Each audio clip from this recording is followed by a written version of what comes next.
Good afternoon. I'm here today with some of the leaders of Women in HPC. Toni, the co-founder of Women in HPC. Marjolein Oorsprong, who's the communications officer at PRACE on the other end. And in the middle, Carolyn Devaney, president of Data Vortex Technologies. These last two have been early supporters of Women in HPC. So 40% of women leave tech by the midpoint in their careers, compared to just 17% of men. Is that why Women in HPC was formed? It's certainly a very important contributing factor. So technology as a sector is obviously bigger than HPC, but I like to think that HPC is a subset maybe that spans out a little bit as well. And certainly this was very worrying to me that I didn't know the statistic when I founded Women in HPC, but more to the point that nobody has looked at this as far as HPC is concerned. And I would fall through the floor with amazement if it doesn't apply to HPC as well, given anecdotal evidence. And so certainly that is a reason why HPC needs to take this seriously as a community, rather than just waiting for everybody else to work on it around us, waiting for the pipeline through schools to work on it. I think it's our responsibility if we have a leaky pipeline as well. So why did you decide to get involved with Women in HPC? I've been in the HPC community for about 20 years in a executive role in Data Vortex, and it's a lonely place to be. Certainly when you get into meetings with the industry and the community, I'm normally the only woman in the room. And I really would like to see, for me, this is a great support group, great friends, but we're doing something important here for young women and also for women. I think your number reflects that. Women who leave the industry, this industry is not conducive to also balancing it like any, but with a family balance, particularly at a big conference like this when you have to make this kind of commitment. So I'm interested in that. And two, I'm very focused. I'm not a technologist. And I want to make sure that the HPC community is also inclusive of the tech executives, certainly of the marketing folks out there. You know, a lot of these women need to understand that just because they're not technologists, they're still a key member of our community. And what about you, Marjolein? Were your colleagues in research groups predominantly female or male? As far as I know, from the anecdotal evidence I have in PRACE, many research groups are still predominantly male, even though research itself shows that diverse teams are much more excellent, much more, they get better results. And as PRACE is in the business to support excellent research, we support Women HPC because we want to make sure that the untapped potential of all those great female scientists is included in the research we support. So why is Women in HPC only for women? What about men in HPC? Well, the first thing I would say is Women in HPC is not just for women. We do a lot of things to improve the situation for women and give them the skills to thrive in a community where potentially they might struggle. But I always say Women in HPC is about women. It is about the underrepresentation of women. Therefore, needing a men in HPC is not quite so relevant because we don't need to address the underrepresentation of men. And the final thing I'd say on that is all of our sessions that are aimed at improving the skills for women and giving them opportunities, we actively encourage men to come along. And indeed, the men that do attend really enjoy them and gain a lot from it as well. So we put them on and we label them as a Women in HPC event, but we need men to come along to this as well. This is a conversation for all of us to have. So between 2007 and 2009, a study assessed how women exercised authority in groups where they are a minority. The outcome was that women are silenced when they're the minority, and in meetings where women are scarce, they are actively disrespected. The group suffers as well as its range of perspectives shrinks. Do you think this holds true for HPC as well? And tell me why diversity in HPC is important. We'll let each of you three answer this question. As I said, I've been in meeting after meeting where I'm the only woman in the room. And it takes, for me, having been in this game for so long, I will put myself at the table or at the head of the table. but in several meetings I've been in, you see the women that they will sit along. If there is a woman in the room and she's younger, she'll sit along the side of the wall. She'll sit in a corner. And this is particularly important, I think, to engage men in the community, because certainly the men who are hosting that meeting, I believe, have an obligation to make sure that all of their people have a seat at the table. And I've never once seen a man in a room who's hosting the meeting say, oh, why don't you please join us? In fact, I always make a point of identifying any women in the room and asking her to please come sit with me. Yes, it's very true. Well, in my experience, it's definitely true that women are at a disadvantage in a meeting that is made up of mainly men. But even if there are more women and only a few men, you would see, for instance, in my experience, that if a taxi needed to be called, it's a woman who will do it. If the coffee is out, it's the woman who will go to the kitchen. For me personally, because I'm in communications, which is a profession that's also seen as like a female profession, I quite often end up as the one that needs to calm down, or needs to not be so strong in their opinion, or needs to do all the kind of little odd jobs that sort of are seen as something nobody else wants to do. And I think women are so very friendly and helpful. They will say yes before they think of what is the impact on the image of them in the meeting. They will walk out of the meeting to get more coffee or call a taxi and miss an important part of the discussion. They need to not do that. They need to not do that, but they are usually not conscious of the impact of being friendly and helpful. That's right. I would agree, sadly. I wish I didn't agree, but I certainly personally, before I set up Women in HPC, have been the woman in a project meeting. So I'm a technical woman. I'm not there as a secretary. I'm not even obviously taking notes or minutes or anything like that, and yet I'm the first person to be asked to call a taxi. And I was like, this is not even my home institution. I wouldn't know who to call. I really want to make it clear, I'm not blaming anybody for this, and women are as guilty as men at assuming that the woman in the room is the one that's there to assist. I've actually had a woman admit that to me. I'm not a professional psychologist. I am a physicist and an HPC professional. But I went in and gave an introduction to unconscious bias to one of our projects because I'm the person in my group that knows about gender and unconscious bias and things like that. And somebody, a female, actually admitted to me afterwards that she had assumed I was there to organize the meeting. Wow. Yeah, every time. And so women are as guilty of this as men. We all need to actively work, and this is where our unconscious bias is really powerful and can be incredibly detrimental.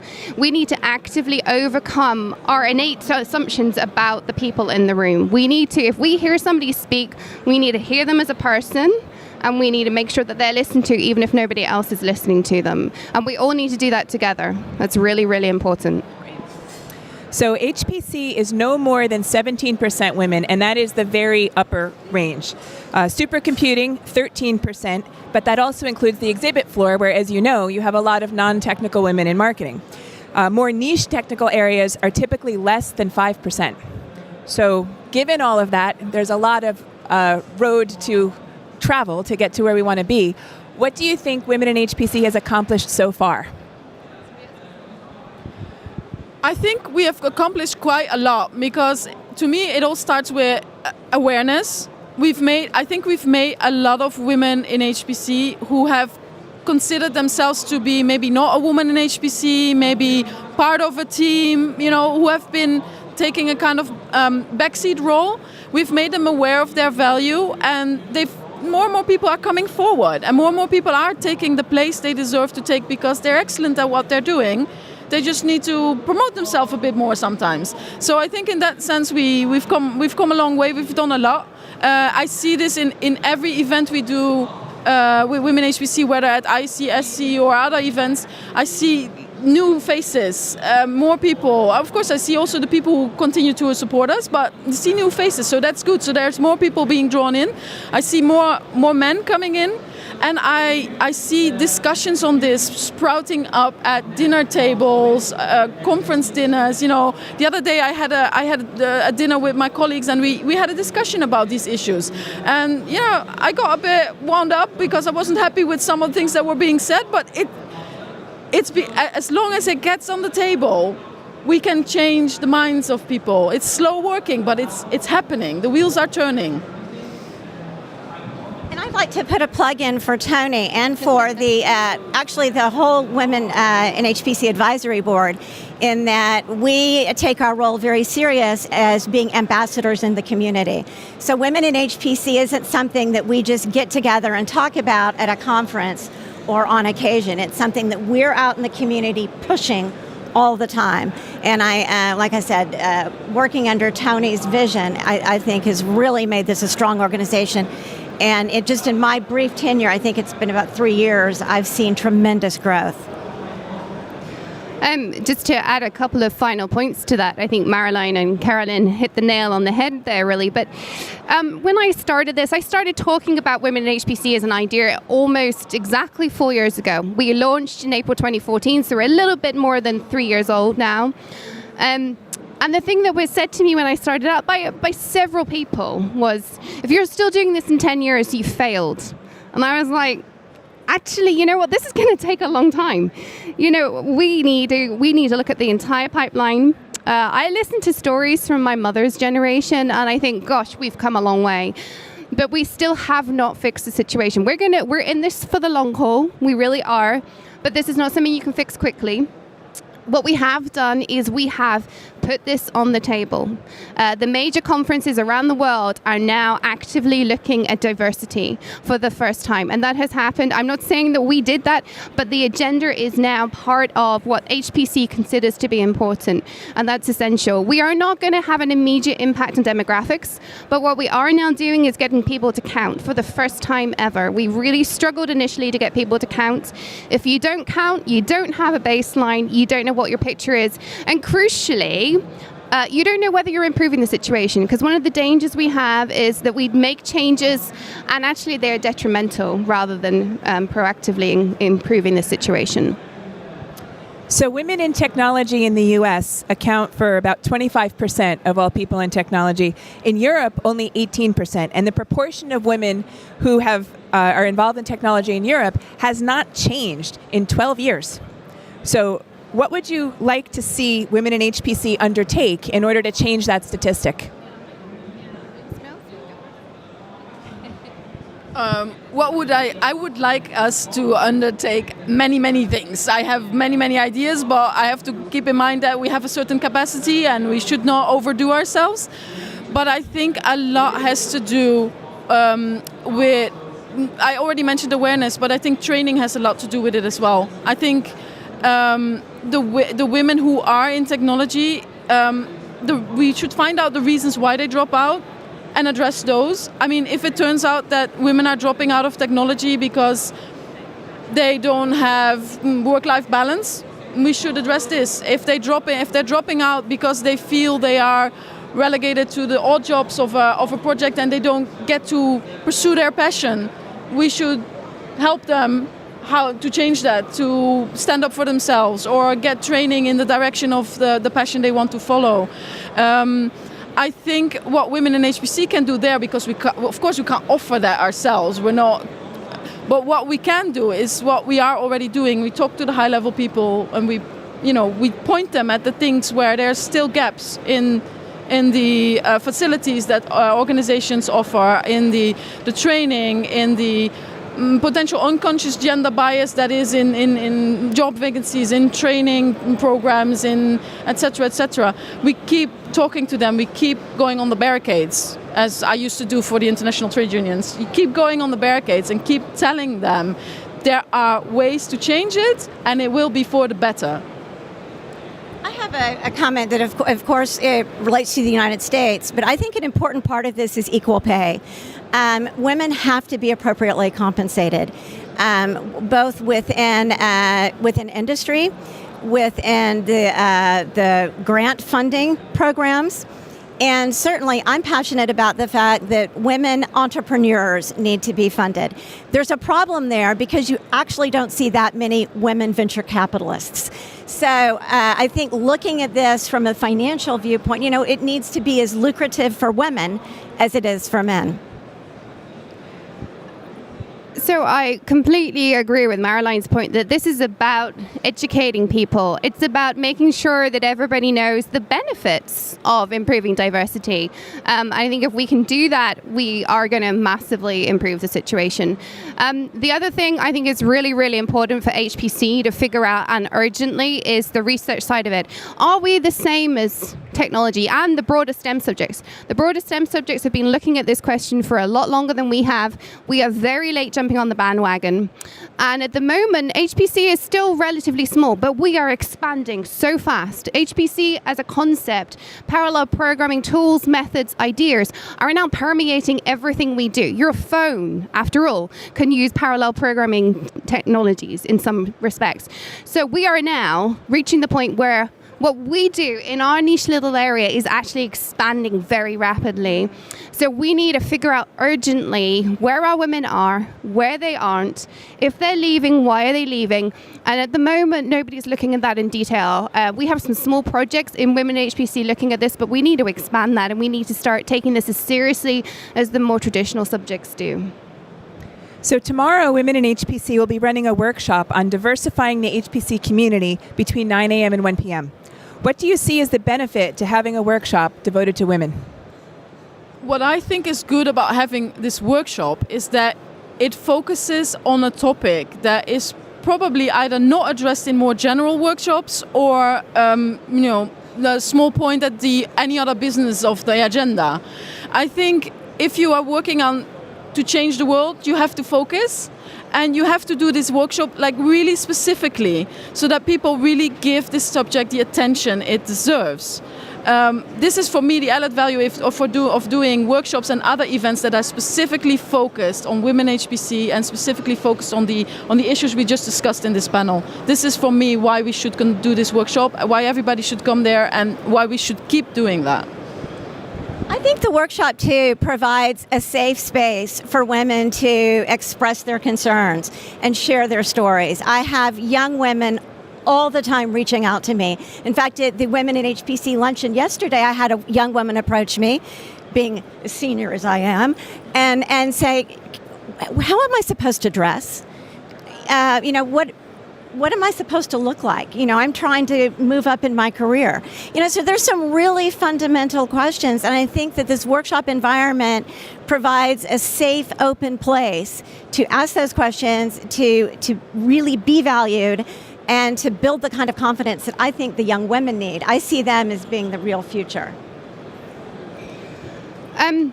The first thing I would say is the workshop is not just for women. I will keep saying that. Please, men, we need you to come along. Half of the workshop is dedicated to helping leaders, managers, hirers, the movers and shakers to diversify their workforce. And men are a large part of that conversation. So please, men should come along. The second part of the workshop is dedicated to improving the skills for women. But again, men are welcome to come along and we'll learn something exciting. But just to take on Carolyn's point about having a safe space, one of the things I'm incredibly passionate about doing is making sure those early career women have the opportunity to come to an event like ISC or SC in the autumn.